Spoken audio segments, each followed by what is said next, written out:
Pour la prochaine halte, nous partons de Pays de Galles où le confinement toujours d'actualité rythme la vie des habitants.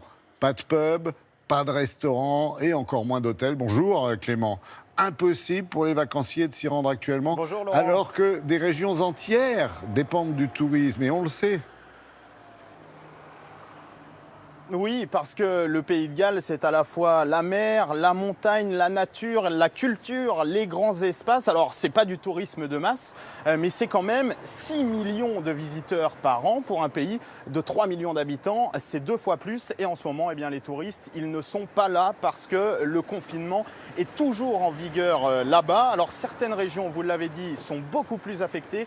C'est le cas notamment du parc de Snowdonia. Ça se trouve dans le nord-ouest du Pays de Galles. C'est l'un des plus grands parcs nationaux ici au Royaume-Uni. Et Charline Madini, notre journaliste, a pu s'y rendre il y a quelques jours avec une dérogation.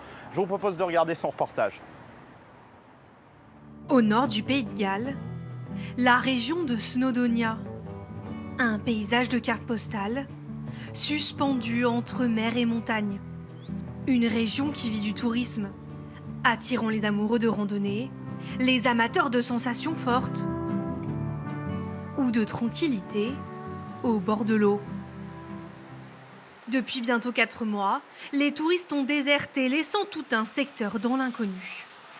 Sur les hauteurs, la mélodie de bruit et de vapeur de ce petit train des montagnes a cessé de résonner. C'est l'attraction phare de la région. Chaque année, ces wagons transportent près de 135 000 personnes jusqu'au sommet du mont Snowdon. En station, Vince Hughes veille au redémarrage Ce wagon-là doit bouger. et attend avec impatience le retour des passagers. On peut voir la différence par rapport à l'an dernier. On dirait une ville fantôme.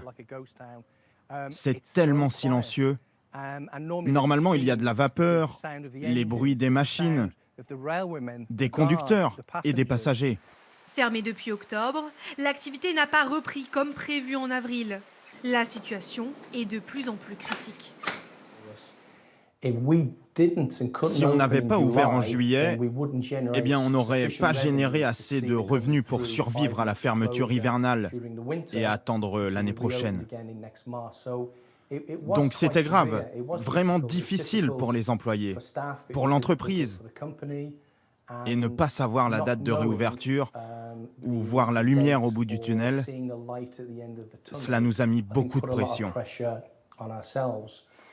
Pour la réouverture ce week-end, des vitres ont été installées et le nombre de passagers divisé par 2.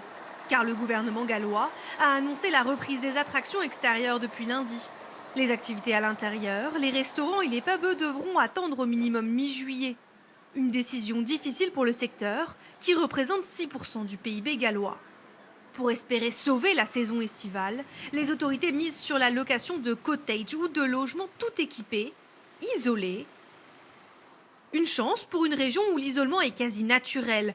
Pas de voisins à l'horizon, ou presque.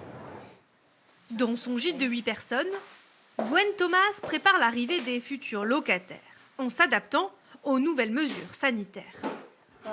On doit enlever tous ces DVD, en fait tous les objets que les gens peuvent toucher. À la tête de 160 propriétés dans la région, elle accueille avec enthousiasme cette lueur d'espoir pour le tourisme gallois. C'est bon pour le pays qu'il y ait un retour des visiteurs, pour soutenir l'économie locale. Ici, 50% des habitants de cette région dépendent du tourisme.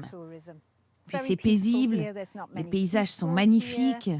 Et nous, les Gallois, on est très amicaux. On dit que vous arrivez en étranger et vous repartez toujours en amis. Il faudra encore patienter pour voir le tourisme gallois reprendre de ses couleurs et vivre au rythme de ces millions de visiteurs chaque année. Bon Clément, on l'a compris, un tourisme à l'arrêt donc et forcément de lourdes conséquences économiques pour les Gallois. Oui, d'ailleurs, le Pays de Galles pourrait être la nation la plus touchée économiquement au Royaume-Uni. Il faut dire que le tourisme au Pays de Galles, eh bien, c'est plus de 7 milliards d'euros de recettes par an. 120 000 emplois en dépendent directement. Et puis surtout, c'est un secteur qui ne faisait que grandir ces dernières années. Alors là, c'est un sérieux coup d'arrêt, même si vous l'avez entendu dans le reportage, les activités extérieures ont repris depuis une semaine. Si vous voulez, vous, Français, par exemple, aller au Pays de Galles ces prochains jours, eh bien, il faudra observer une quatorzaine, tout simplement, une quarantaine obligatoire. Bon, et qu'en est-il justement des autres nations du Royaume-Uni ?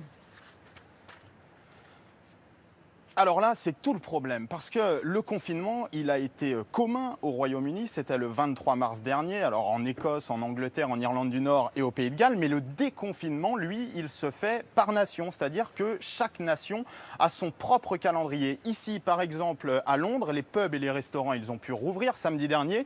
Au Pays de Galles, à Cardiff, eh bien, ce sera que dans une semaine, et encore seulement à l'extérieur, uniquement les théâtres. Et d'ailleurs, ça donne lieu à certaines situations un peu insolites. Il y a quelques semaines, il y a une Anglaise qui a voulu aller à la plage au Pays de Galles. Eh bien, elle a été contrôlée par la police et renvoyée de la plage parce qu'elle ne savait pas que les plages étaient interdites au Pays de Galles. Elles sont autorisées en Angleterre. Alors, pour se défendre, elle a dit qu'elle ne savait pas que le Pays de Galles ne se trouvait pas en Angleterre. Enfin, en tout cas, vous le voyez, le Royaume est plutôt désuni face au coronavirus. Et puis, eh bien, chaque nation attend désormais de pouvoir revoir ses touristes. Merci beaucoup Clément pour avoir fait toute la clarté sur cette situation, et effectivement assez complexe outre-Manche. À bientôt.